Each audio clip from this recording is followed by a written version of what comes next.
So, hello everyone, we are back again with another case. So, my name is Saurav. So, ये case भी हमारा कुछ same ही है जैसा हमने पिछला केस जो हमने स्टडी किया था। ये केस भी हमारा मेरठ से आया है यहाँ पे, और मेरठ यूपी से। सो इस केस में क्या होता है, इसके जो मेन सस्पेक्ट्स हैं मैं पहले उनके यहाँ पे नाम बता देता हूँ आपको।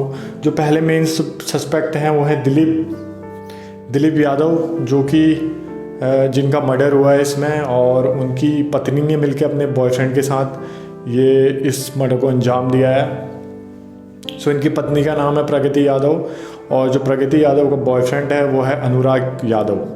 सो इसमें होता ऐसा है कि जो प्रगति यादव होते हैं और अनुराग यादव, वो दोनों 4 साल से रिलेशन में होते हैं, और दोनों ही घर में ये चीज़ें बता दी होती हैं कि हम रिलेशन में हैं और हमें शादी करनी है, बट उनके घर वाले जो होते हैं वो मानते नहीं हैं उनकी शादी को लेकर।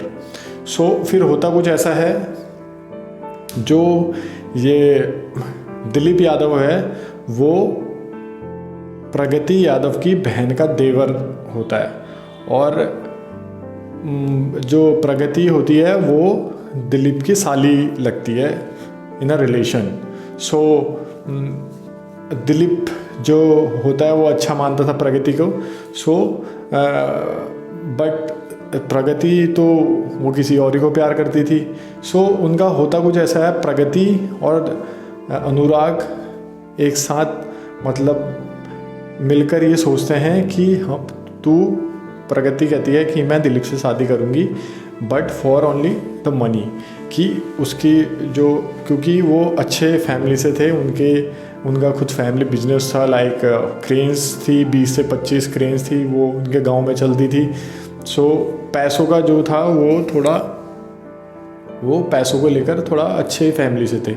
सो प्रगति प्लान करती है कि मैं उससे शादी करूंगी, then we will make a plan, like उसका मर्डर कर देंगे, और फिर उसकी जो 60% प्रॉपर्टी है वो मेरी हो जाएगी, और देन हम दोनों एक साथ मतलब खुशी खुशी रह लेंगे। बट उनको ये नहीं पता था कि इंडिया में पुलिस एंड लॉज भी हैं कि अगर आप कुछ क्राइम करोगे सो आप नहीं बच सकते।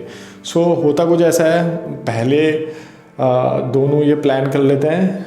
तो प्रगति की शादी होती है 5 मार्च 2025, रिसेंट शादी हो जाती है, और जो रिसेप्शन का पैसा होता है प्रगति क्या करती है, अपने बॉयफ्रेंड को देती है अनुराग को, और कहती है ये 1 लाख रुपए हैं, और तुम इसको लेकर जो भी करते हो दिलीप को मार दो। बट अनुराग जो होता है वो कहता है मैं नहीं मारूंगा दिलीप को, मैं इसकी सुपारी दूंगा किसी को, मतलब कोई भी सुपारी किलर। इसमें जो सुपारी किलर है उसका नाम होता है रामाजी चौधरी। इसने इसके मतलब नाम पे 10-12 मर्डर केस थे। सो जो अनुराग होता है वो 2 लाख रुपए उसको सुपारी देता है दिलीप चौधरी की। सो दिलीप चौधरी क्या करता है, अपने साथ 2 लड़के वो लेकर आता है एक ढाबे पे जो होता है। दिलीप चौधरी खाना खाने के लिए रुका होता है, वो बिकॉज कहीं से आ रहा होता है, और वो क्रेन से मतलब क्रेन का काम करता है। सो क्रेन लेके वो कहीं से आ रहा होता है, और एक दिन का दोपहर का समय होता है, या 18 तारीख की बात है, और क्या कहते हैं वहाँ पे 2-3 लड़के पहुँचते हैं और दिलीप से कहते हैं कि हमारी गाड़ी फंस गई है और वो गाड़ी निकालनी है। सो दिलीप उनके साथ बाइक में बैठ के चले जाता है वो कार को देखने, जो कार फंसी होती है। बट उसे ये नहीं पता होता है कि अब जो ये जहाँ मैं जा रहा हूँ अब ये मेरा आखिरी दिन है। उसे लगता है कि एज अ कॉमन बहुत लोग उससे पूछते होंगे कि कार फंसी है, ये फंसी, बिकॉज उसका काम ही कुछ ऐसा था। सो दोनों ले जाते हैं, जो रामाजी चौधरी होता है और उसके साथ के लोग, 2 लोग होते हैं, अपाची बाइक होती है, उसमें जाते हैं और उसको ले जाते हैं खेत में। पहले वो उसको एज एक इंसिडेंट दिखाने की कोशिश करने वाले थे, बट वो प्लान में वर्क नहीं हो पाता है। सो क्या करते हैं, खेत में ले जाते हैं और उसको पहले मारते हैं, और फिर उसके सर में पीछे गोली मार के वो वहाँ से चले जाते हैं, और मतलब उनका मर्डर जो होता है वो सक्सेसफुल हो जाता है। उसको मारने का जो प्लान होता है वो सक्सेस हो जाता है। सो 19 तारीख को पुलिस वालों को कोई खबर देता है कि यहाँ खेत पे एक लाश पड़ी हुई है। सो वो लोग जाते हैं और देखते हैं कि कौन है क्या है। सो उनको पूरी जांच पड़ताल पे उनको पता लगता है कि ये जो हैं ये हैं दिलीप यादव और औरैया गांव के, आई थिंक वो रहने वाले थे वहीं के, जहाँ क्या कहते हैं ये प्रगति भी वहीं की थी। सो उनका प्लान हो जाता है सक्सेस, बट उन्हें लगता है कि प्रगति को लगता है कि हम नहीं पकड़े जाएंगे, बिकॉज अब तो सब कुछ हो चुका है, मर गया है, ऑल द थिंग। उसको मर्डर के बाद मतलब पहले वहीं मेरठ के एक अस्पताल में ले जाते हैं, बट वहाँ से भी उसका ट्रांसफ़र कर देते हैं वो लोग, एमपी ले जाते हैं। फिर वो एक हॉस्पिटल है वहाँ ले जाते हैं, वहाँ भी उसका थोड़ा बहुत इलाज होता है। बस 20 तारीख को उसको 21 तारीख को उसको मृत घोषित कर देते हैं। 2 दिन बाद 19 को उसकी बॉडी मिलती है, 2 दिन बाद उसको जो होता है वो उसकी मौत हो जाती है। सो इस केस में भी ऐसे ही होता है, जो इसके दोनों जिन्होंने इसका मर्डर किया होता है रामाजी चौधरी, पुलिस इन्वेस्टिगेशन करती है और उनको एक सीसीटीवी फ़ोटो मिलती है जिसमें रामाजी चौधरी और उसके साथ वाले उसको दिलीप यादव को ले जा रहे हैं बाइक में कहीं। सो उससे उन्हें पता चल जाता है और रिकॉर्ड्स निकालते हैं, और 24 मार्च को वो रामाजी चौधरी को वो पकड़ लेते हैं, और उसी के साथ उनको वहाँ अनुराग यादव भी मिल जाता है जो कि प्रगति का बॉयफ्रेंड होता है। और उन्होंने 312 बोर की तमंचे से जो था उसका मर्डर किया हुआ था दिलीप का।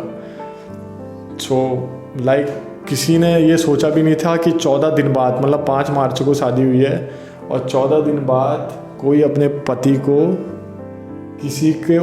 को मारने के लिए सुपारी देगी अपने बॉयफ्रेंड को। आई थिंक इसमें ये होना चाहिए था कि घर वालों ने ये चीज़ें मान जानी चाहिए, बिकॉज आजकल ये टाइम आई थिंक घोर कलयुग चल रहा है। आई डोंट नो व्हाट, अभी 2 दिन ही पहले कुछ ऐसा केस हुआ था कि वो ठंडा नहीं हुआ था, और ये केस सेम स्टेट से आना, इट्स लाइक कि बहुत ही डरावना माहौल होगा अभी मेरठ का, I think, because back to back 2 ऐसे केस आ गए हैं। आई थिंक और कुछ ऐसे आदमियों के लिए भी, मतलब कुछ ऐसा जुडिशरी ने, मतलब कोई जैसे लड़कियों के लिए है कि बहुत सारे उन्होंने वो बनाए हुए हैं कि हाँ, अगर लड़की को छेड़ता है तो ये उस पर धारा लगेगी, लड़के को अगर छेड़ता है तो ये धारा लगेगी। तो लड़कों के लिए भी आई थिंक यहाँ पे कुछ चीज़ें, कुछ फैसिलिटीज़ जो है गवर्नमेंट ने देनी चाहिए। एंड ऑल दैट थिंग यही है कि आजकल हम जान ही नहीं सकते हैं कि दूसरे के दिमाग में क्या चल रहा है, and for stake of money and all that thing लोग मर्डर कर दे रहे हैं। बट इसमें तो बहुत ही, मतलब अपनी बहन के देवर के साथ शादी करने के बाद फिर उसको उसके नाम की सुपारी देना, अपने बॉयफ्रेंड से मरवा देना, इट्स लाइक कि अब तो शादी करना भी डेंजरस। मतलब लड़के अब शादी करने से I think afraid, they are like कि क्या पता अगर ये लड़की भी ऐसी निकली, क्या पता ये लड़का भी ऐसा निकला। सो ऑन ये ऐसे केस आई थिंक मुझे अब इंडिया में लगता है कि ये बहुत कंटिन्यूअस होते जा रहे हैं। सो इस चीज़ पे हमें वर्क करना चाहिए और थोड़ा सोच समझ के किसी भी इंसान से, किसी भी फीमेल और मेल से हमें जो है अच्छे से जानना चाहिए, फिर उसके साथ शादी। और शादी तो एक बहुत बड़ी चीज़ है, सो इसको सोच समझ के करनी चाहिए ये चीज़ें। So we are done with this case, so please stay safe and stay happy and please thank you everyone. अगर आपको ये केस तो अच्छा नहीं है, आई थिंक बहुत गलत चीज़ हुई है। अगर आपको ऐसी ही वीडियो देखते रहनी है तो मेरे चैनल को सब्सक्राइब कर दें और बेल आइकन दबा दें, और कमेंट में बताएं ज़रूर ये वीडियो आपको कैसी लगी। Thank you.